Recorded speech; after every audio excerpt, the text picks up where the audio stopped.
Hello everyone, আমি মধুমিতা আজকে নিয়ে চলে এসেছি আবারও একটা নতুন রেসিপির ভিডিও নিয়ে।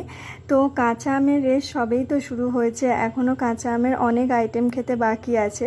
তারই মধ্যে বাড়িতে চলে এসেছে পাকা আম, একদম গাছ পাকা আম। পাশের বাড়ি এক দাদা পেড়ে এনে দিয়েছিল গাছ থেকে আমগুলো দেখেই ভীষণ লোভ লাগছিল। সিঁদুরে আম ছিল, আর গাছে আম মানে পাড়তে গিয়ে যেহেতু ফেটে গিয়েছিল, তো ফ্রিজে রাখলেও থাকবে না।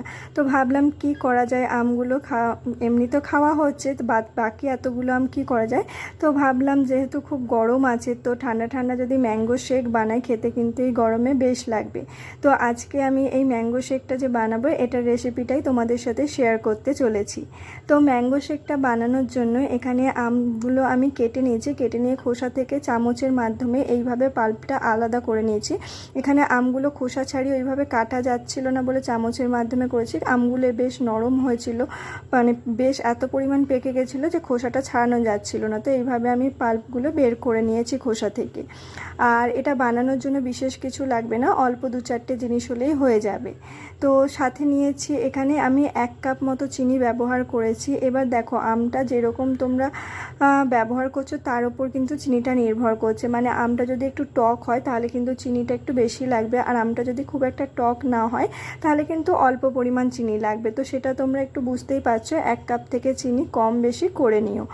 তো এখানে চিনি নিয়েছি আমি 1 কাপ, আর সাথে লাগবে হচ্ছে এখানে 25 থেকে 30টার মতো কাজু। আমি এখানে খুব ছোট ছোট করে কেটে নিয়েছি। ছোট ছোট করে কেটে নেব, কারণ একটু যদি বড় টুকরো থাকে সেটা কিন্তু মুখে যদি সেকে বড় টুকরো খুব একটা পড়ে, খুব একটা ভালো লাগে না। হালকা ছোট ছোট টুকরো পড়লে সেটা বেশ লাগে। তো একটু ছোট ছোট করে কেটে নেওয়ার চেষ্টা করবে। আর এই কাজুটা ছাড়া আর যেটা লাগবে হচ্ছে খুব সামান্য একটু ইয়েলো কালারের ফুড কালার নিয়েছি। এটা অবশ্যই অপশনাল রয়েছে, চাইলে নাও ব্যবহার করতে পারো। আর লাগবে হচ্ছে 1 চিমটি মতো লবণ। এখানে নুনটা ব্যবহার করছি কারণ মিষ্টিটা ব্যালেন্স করার জন্য। নুনটা ব্যবহার করলে মিষ্টিটা কিন্তু ব্যালেন্স হয়। তো খুব সামান্য পরিমাণে 1 চিমটি মতো এখানে নুন নিয়েছি। আর বিশেষ কিছু লাগবে না, লাগবে বলতে 500 মতো, এখানে আমি 500 মতো দুধ নিয়েছি।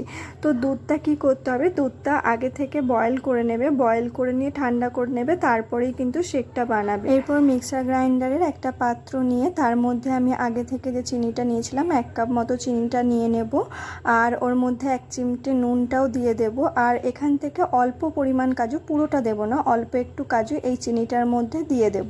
তো এই চিনিটার মধ্যে এই তিনটে উপকরণ দিয়ে মিক্সার গ্রাইন্ডারে একবার এটা আমরা ঘুরিয়ে নেব। চিনিটা যতক্ষণ না একদম পাউডার হয়ে যাচ্ছে ততক্ষণ পর্যন্ত এটা ঘুরিয়ে নেব। চিনিটা গুঁড়োনো হয়ে গেলে এইটা চিনিটার মধ্যে যে আমটা আগে থেকে কেটে রেখেছিলাম সেই আমটাও এর মধ্যে দিয়ে দেব। দিয়ে এটা আবারও মিক্সার গ্রাইন্ডারে ঘোরাবো। এবার মিক্সার গ্রাইন্ডারে ঘোরানোর সময় তোমাদের যদি মনে হয় একটু জল বা কিছু জলের প্রয়োজন আছে, তখন ওই যে দুধটা আগে থেকে বয়েল করে রেখেছিলাম সেই দুধটা একটু অল্প পরিমাণ দিয়ে এটা করতে পারো। আর যদি প্রয়োজন না পড়ে, না দেওয়ার দরকার নেই, তুমি নামানোর পর দুধটা মিক্স করলেও হবে। আর এখানে আমের সাথে আগে থেকে যে ফুড কালারটা নিয়ে রেখেছিলাম, ফুড কালারটাও দিয়ে দেব। দিয়ে এটার একদম পেস্ট একটা বানিয়ে নেব, খুব একদম কোনো আমের যাতে ডেলা না থাকে দেখে নেব। তো পেস্টটা বানিয়ে নেওয়ার পর একটা পাত্রে ঢেলে নেব। পাত্রে ঢেলে নেওয়ার পর দুধটা যে আগে থেকে বয়েল করে রেখেছিলাম, সম্পূর্ণ দুধটা এর মধ্যে কিন্তু আমি ঢেলে দেব। আর একটা জিনিস আমি বলতে ভুলে গেছিলাম, দুধটা বয়েল করার সময় কিন্তু ওতে 1 কাপ মতো আমি 2 কাপ মতো জল ব্যবহার করেছি, একদম গাঢ় দুধ ছিল না। তো ওটা তোমরা করার সময় করে নিও। তো দুধটা অ্যাড করে নিয়ে একটা চামচের মাধ্যমে ভালো করে এটা আমরা মিক্স করে নেব। মিক্স করে নিয়ে তার মধ্যে আগে যে বাকিটা কাজুটা রেখেছিলাম ওই কাজুটাও এর মধ্যে দিয়ে দেব। ব্যাস, এই সব উপকরণগুলো একবার ঘুরিয়ে ভালো করে মিক্স করে নিলেই কিন্তু আমাদের ম্যাঙ্গো শেকটা পুরোপুরি রেডি হয়ে যাবে খাওয়ার জন্য। আর হ্যাঁ, একটু কাজু কিন্তু বাঁচিয়ে রাখবে গ্লাসের ওপরে একটু সাজানোর জন্য, সেটা দেখতে বেশি ভালো লাগে। আর যদি সাজাতে না চাও তাহলে পুরোটাই মিক্স করে দিতে পারো, কোনো অসুবিধা নেই। তো আজকে এই ছিল আমার ম্যাঙ্গো শেকের রেসিপিটা। যদি ভালো লেগে থাকে লাইক করে দিও। আর এখানে তো আমি ম্যাঙ্গো শেক বানাচ্ছিলাম, মা বলল কাজুটা আমি ছড়িয়ে দিচ্ছি। আমি বললাম ঠিক আছে তুমি ছড়াও, যখন ইচ্ছে হয়েছে। ছড়ানোর পর ম্যাঙ্গোটা শেকটা হতে না হতেই মা দেখছি এদিকে একটা গ্লাস নিয়ে হাজির, বলছে আমাকে আগে দে, আজকে আমি আগে খাবো।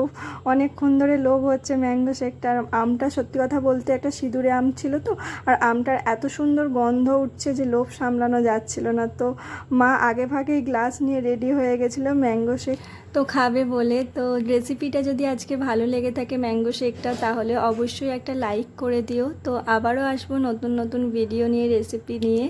তো এখনকার জন্য এই পর্যন্তই রইলো। Tata, bye bye everyone.